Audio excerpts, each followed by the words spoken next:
नमस्कार। आज के इस विश्लेषण में आपका स्वागत है। आज हम एक ऐसे टॉपिक को समझने वाले हैं जो बहुत से YouTube क्रिएटर्स के लिए एक बड़ी सरदर्दी है, इनऑथेंटिक कंटेंट और रिलेटेड चैनल वाले YouTube की पॉलिसीज। तो सबसे पहले समझेंगे कि ये रिलेटेड चैनल का मामला आखिर है क्या, फिर देखेंगे कि कौन सी आम गलतियां हैं जो क्रिएटर्स कर बैठते हैं। इसके बाद हम एक पक्का ब्लूप्रिंट बनाएंगे ऑथेंटिक कंटेंट के लिए, और आखिर में अगर कभी ऐसी मुसीबत आ भी जाए तो अपील कैसे करनी है और आगे के लिए सेफ कैसे रहना है, इस पर भी बात होगी। तो चलिए शुरू करते हैं और सबसे पहले इस पूरी प्रॉब्लम की जड़ को ही पकड़ते हैं, जो है रिलेटेड चैनल सस्पेंशन। तो सबसे जरूरी बात पता है क्या है? इसका ये मतलब बिल्कुल नहीं है कि क्रिएटर ने जानबूझकर कुछ गलत किया है। नहीं, इसका सीधा सा मतलब ये है कि एक एल्गोरिदम को एक पैटर्न दिख गया है जो आपके चैनल को किसी पुराने सस्पेंड हुए चैनल से जोड़ रहा है। ये तो एक तरह से गिल्टी अंटिल प्रूवन इनोसेंट वाला केस हो गया। और देखिए, यही इस स्लाइड की सबसे क्रूशियल बात है, जो पूरी प्रॉब्लम की जड़ तक ले जाती है। हम किसी इंसान से नहीं, बल्कि एक ऑटोमेटेड सिस्टम से डील कर रहे हैं।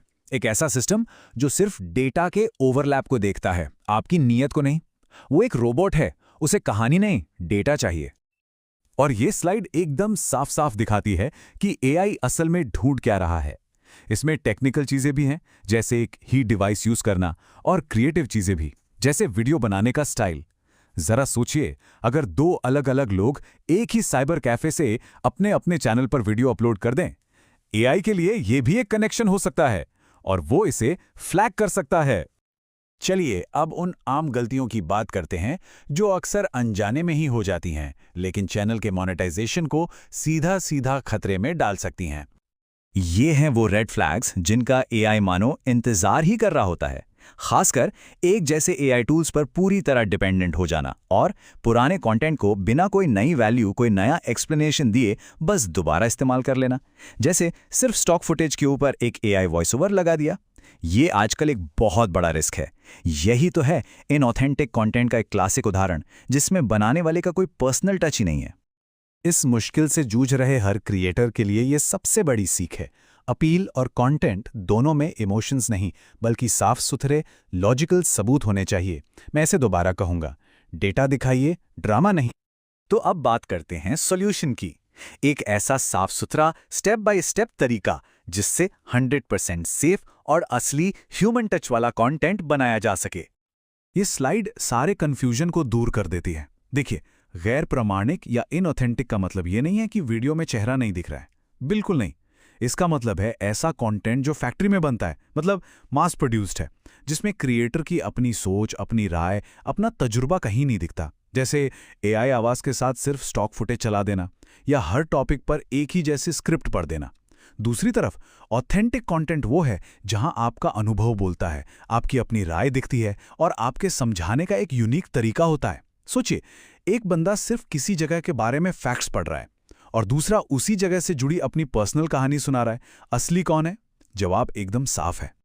तो अगर इन 3 स्टेप्स को फॉलो किया जाए तो YouTube को एक साफ सिग्नल जाता है कि ये चैनल सच में इंडिपेंडेंट है और अपने ऑडियंस को कुछ नया और यूनिक दे रहा है।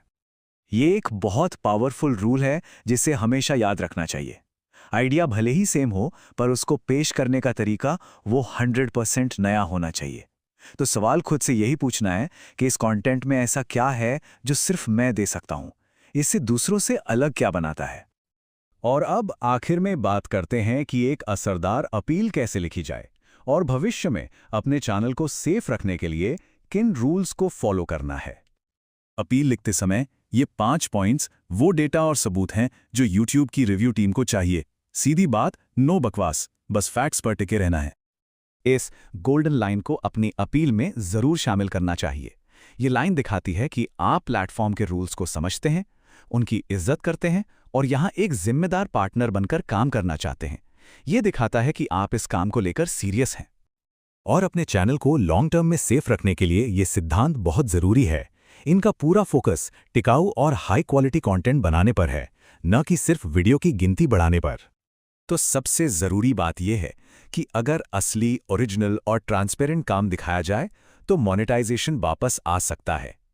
ये एंड ऑफ द रोड नहीं है, बल्कि ये एक मौका है एक नई और बेहतर शुरुआत करने का। तो हम आपको इसी सवाल के साथ छोड़ जाते हैं। अगर कोई बाहर से आपके चैनल के पैटर्न, आवाज़ और बनाने के स्टाइल को देखे, तो क्या वो एक अनोखी और इंडिपेंडेंट क्रिएशन के तौर पर खड़ा हो पाएगा? इस पर ज़रूर सोचिएगा।